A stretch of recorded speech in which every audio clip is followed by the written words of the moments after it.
खुलुमबाय स्टुडियो आं रबिन बसुमतारी भेरगाव बियाबा बिटिआरनि मावफुं सोद्रोमा दावबायसा बर'नि नखराव 500निबो बारा सुबुंफोरा इउपिपिएल हान्जायाव जयेन जाफैदों। नंगौ उदालगुरि जिल्लानि सिङाव थानाय 32 नं भेरगाव बियाबनि गोबां रायजो राजाफोरा बिटिआरनि मावफुं सोद्रोमा दावबायसा बर'खौ मोजां मोननानै लोगोसे दावबायसा बर'नि जौगालु खामानि मावनायखौ नुनानै गुबुन गुबुन राजखान्थि हान्जानिफ्राय 32 नं भेरगाव बियाबनि इउपिपिएल राजखान्थि हान्जाखौ देरहासार होफिननो थाखाय मैया 500निबो बारा सुबुंफोरा दावबायसा बर'नि नखराव फैनानै जयनिं हाबाफारि लाफैदों। मख'जाथावदि हारि राव आरो धोरोम बासियालासिनो बयखौबो समानै खामानि मावलांनायनि थाखाय लोगोसे गासै खामानिखौनो जौगानायनि फारसे आवगायलांनायनि थाखाय भेरगाव बियाबनि मोनफ्रोमबो प्राइमारिनिफ्राय लानानै ई-रिक्सा हान्जायाबो जयनिं जाफैदों। दानिया बे समाव बिटिआरनि मावफुं सोद्रोमा दावबायसा बर' आरो जयनिं जाफैनाय सुबुंफोरा मा फोरमायखो नोंथाङा आबुङै मिथिना लादो। 32 नं भेरगाव बिटिसि समस्ति आरो आंनि थाग्रा थावनियाव बा थाग्रा खुलियाव एबा न'आव 500निबो बांसिन बिजेपि बिपिएफ कंग्रेस आरो गुबुन गुबुन दोलोनि मावथिफ्रा आंनि दोलोआव जगदान जाफैदों एबा इउपिपिएलआव जगदान जाफैदों। लोगोसे गुबुन गुबुन आफादनिबो बारग' दैदेनगिरि बिथांमोन दङ, बिथांमोनाबो जयेन जाफैदों। आं बिथांमोनखौ गोसो गोरबोजों बरायदों आरो इउपिपिएलआवबो बिथांमोनखौ बरायनानै इयुननि समाव एखेलेगे खामानि मावनो हागोन आं बेखौ सानदों। बिदि जगदान जानाय एबा जयेन जानायनि जाहोना जाहैबाय मा बे 4 बोसोर गभर्नमेन्ट सलायनायाव जोंनि बिटिआरनि गाहाय खुंगिरि मुस्रि प्रमद बर' बिथांनि जे सानस्रि सानथौ आरो बे बिटिआर ओनसोलनि गासिबो हारि माहारिखौ रावारि धोरोमारिनि सुबुंखौ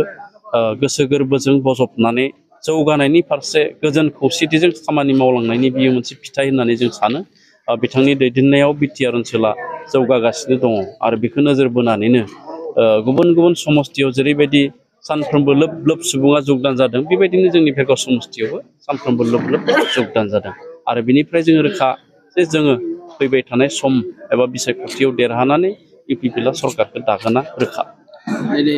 फारसेथिं बिजेपिआबो नोंथांनि बे समस्तियाव गोख्रों हाबाफारि लाबोगासिनो जयनिं हाबाफारि लानानै दिनै बिथांमोना बुंदों भेरगाव समस्तियाव बिजेपिआ देरहासार जागोन होननानै बिनि सायाव बे बिथांमोननि गोसोनि साननाय जों नुगासिनो दङ जे बिथांमोननि दोलोनि खायफा सुबुंफ्रा जोंनि रायजो राजाफोरखौ अरुनदय होनाय नङा, मिथिङाव ओंखाराबा जोंजों थायाब्ला बिदि मोनसे थगायनायखौ जोङो खोनादोंआबो आरो जोंनि दैदेनगिरिफ्रा बुंदों। लोगोसे माखासेखौ फैसा होनानैबो लांदों होननानैबो जों बुंदों। मानो होनना बुङोब्ला जायफ्रा जोंनि दोलोनि मावथिखामोन बिथांमोनखौ लांनायफोरखौ फिन जोंजों रायज्लायफिननानै फैफिनदों जे जोंखौ फैसा होगोन होननानै आरो गुबुन मिटिं दङमोन होननानै थगायना लांनानै जोंखौ जयेन होफिनदों होनना बिदि बुंनानै जोंनि दोलोआव फैफिनदों। दा बेखायनो दिनै 32 नं बे भेरगाव समस्तियाव थांनाय 2020 मायथाइयाव जोङो 20,000नि खाथियाव जों भट मोन्दोंमोन, 19,800 भट मोन्दोंमोन आरो जोंजों जेननाय बिपिएफनि बिजाथिया प्राय 14,000 भट मोन्दोंमोन आरो बे बिथां बिपिएफनिफ्राय जेननाय बिजाथिया जाबाय नेर्सोन बर' आरो नेर्सोन बर' बिथाङा बिटिसिनि बारग' लेङाइ बुंथिगिरि आरो बिथाङा दिनै इउपिपिएल दोलोआव जयेन जाफैबाय। दा बिथांनि 13,000 भट आरो जोंनि 19,000 भटखौ जुदि हमोब्ला 33,000निबो बांसिन एबा 34,000 खाथि खाला जोंनि भटखौ जोङो दाजाबनो हायो। दा बे हिसाबै सानफ्रोमबो जोंनियाव जिहेतु जयेन जाफैबाय थादों। दा जयेन जानाय हिसाबै जों दिनै जोंनि भेरगाव समस्तियाव इउपिपिएलखौ फेजेननो हानाय जेबो गोहो गैया होननानै जों सानो, सोरबाया जेसेबांखिनि खोथा बुंब्लाबो। आरो बे ओनसोलनि हारि माहारि रावारि धोरोमारि सुबुङा दिनै सोरबाया फेसबुकआव मिडियायाव बुंनाय बाथ्राखौ फोथायनानै खामानि मावो। बे खामानि बेखेवनायखौ दिनै बिपिएफनि माखासे दैदेनगिरिफोरा गुबुननिफ्राय लाबोनानै खामानि होदों आरो नोंथांखौ बिनि सायाव नोंथाङा मा बुंगोन बिथांखौ? जोंथ' महरिल' नङा, जों माने साखर होनबाबो जोङो दुखु मोना। मानो होनना बुङोब्ला जोङो रायजोनि थाखाय खामानि मावनो फैनाय,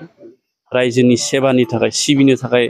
फैनाय जोङो सुबुं। बेखायनो सिबिग्राखौ खामानि मावग्राखौ जायखिजाया मुं होनानै बिमुं होनानै गाबज्रिया मानो जोंहा बेजों लोब्बा गैया। जोंनि थांखिया जाबाय मा जोंनि ओनसोला जौगानांगौ। जोङो सोरनिफ्राय लाबोयो बबेनिफ्राय खामानि लाबोयो जायखिजाया जोंनि ओनसोलनि बायग्रेबना थानाय गिजि गोबाय लामाया पाका जानांगौ, सिसि ब्लक जानांगौ, रायजोआ मोजां लामायाव थाबायनो मोननांगौ। दैज्लाङाव हाब्रु मेसेङाव हाद्रि बेफोरजों जाहाथे रायजो राजाफ्रा आरो गोबां बोसोर थावरिनानै थाबायना सोलिनो गोनां जाया बेनि थाखाय नोजोर होनानै जों खामानि मावदों दा बे ओनसोलनि सोलोंथाइ रांखान्थि आबाद समाज गासैबो बिथिंखौ नोजोर होनानै जों खामानि मावदों बे ओनसोलाव बा जोंनि 32 नं भेरगाव समस्तियाव 365 समाज दङ गुबुन गुबुन राव धोरोम हारिनि दा बे 365 थानसालियावबो जोङो जोंनिफ्राय लाइ लथर होनायनि थाखाय जों हाबाफारि लादों फरायसुला फरायसुलिनि खाता बोहि जों राननायनि हाबाफारि लादों जोंनि अंगनबादि वार्कार आशा वार्कार बिथांमोनखौ सरकारा गुबुन गुबुन खामानियाव जोबोद बाहायो सार्भेनिफ्राय लानानै बायदिसिना खामानियाव दा बिथांमोननो जेबो माननि होनाय जाया दा बिथांमोनखौ सन्मान होनानै जोङो प्रेसार कुकार गंफा जोङो रानबाय आरो 32 नं भेरगाव समस्तियाव जिहेथु मुंख्लं गोबां दङ एबसुनि एनडिएफबिनि बिएलटिनि बिथांमोना मुंख्लंनि थाखायनो मुंख्लंफोरनि थाखायनो दिनै बिटिसि बिटिआर आरो गाबोन जुदि जौगालु आरो जाबावोब्ला दा बेखायनो बिथांमोनखौ जों सिबिनांगोन दा बिथांमोनखौ सन्मान होनानै जोङो न'खरफ्रोमनोबो जोङो गंफा हम सलार होनो नागिरदों आरो मुंख्लं न'खरनि बयनिख्रुइबो गोरिबसिन न'खरनो जोङो बेटारि रिक्सा जों होनो नागिरदों बेफोर जोंहा थियारि जाबाय दा बेफोरबायदि माखासे बिथिङाव जोङो खामानि मावदों आरो बेनि थाखाय दिनै जों रायजोआव अरायसम दंफायो आरो बेनो जाबाय जोंनि रायजोआ लुबैनाय रायजोआ हास्थायनाय सासे जनप्रतिनिधिनि खामानि होननानै जोङो बेखौनो खामानि मावगासिनो नोंथांनि समस्तियाव बबे मोनसे राजखान्थियारि फेक्टर होननानै नोंथाङा सानो जों सानोबाथ' राजनितिखौ गोरलैबो लाजाया फेक्टरा सोरबायाबो सासेयाबो सानैयाबो जानो हायो खिन्थु जोङो बांसिन रायजो राजाफोरखौ जोंनिथिं बोनानै लाबोनो थाखाय जोङो नाजादों आरो बै समाव जाहाथे फेक्टर हिसाबै रावबो गसंथिनो हाया बा जोंखौ सोरबाया फेजेननो हानाय जोंखौ सोरबाया लोरबां खालामनो हानाय जाहाथे रावबो गोहोआनो फैनो हाया बेबायदि नोजोर होनानै जों खामानि मावगासिनो মই আটাৰীঘাট নাওবান্ধাৰ হয় আৰু মই দাবৈচিয়া বৰৰ কাম কাজ চাই ফালে ভাল লাগছে তাৰ হেৰিত জইন হ'ব আহিছোঁ আৰু আগত ক'ত আছিল আগতে বিজেপিত আছিলোঁ বিজেপি এৰাখিনি এতিয়া কিয় কাৰণে আহিছে তাৰে কাম কাজখিনি ভাল লগা নাই আৰু এতিয়া ৰাস্তা ঘাট বহুত ভাল বনাই দিছে এখানে ভাল লাগছে আৰু কাম বিজেপি দিয়া নাই নেকি দিছে যদি হেনকে দিয়া নাই আৰু পোৱা নাই আৰু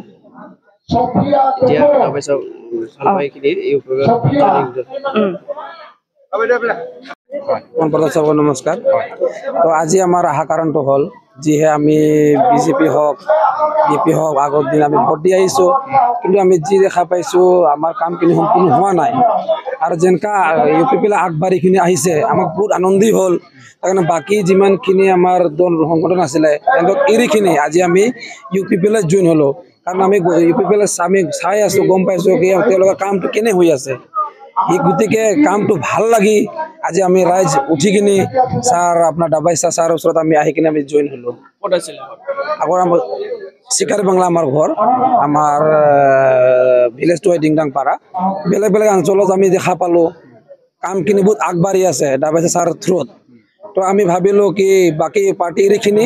ইউ পি পিলৈ জইন কৰিম আৰু আমাৰ ৰাইজৰ কাৰণে আমি ভাল কাম কৰি যাই পাৰিম সেইবুলি আজি ছাৰৰ ওচৰত আমি আহিলোঁ আৰু আজি আমি জইনিং হ'লোঁ কোনটো দলত আছিল আগত মই আছিলোঁ BPF-ত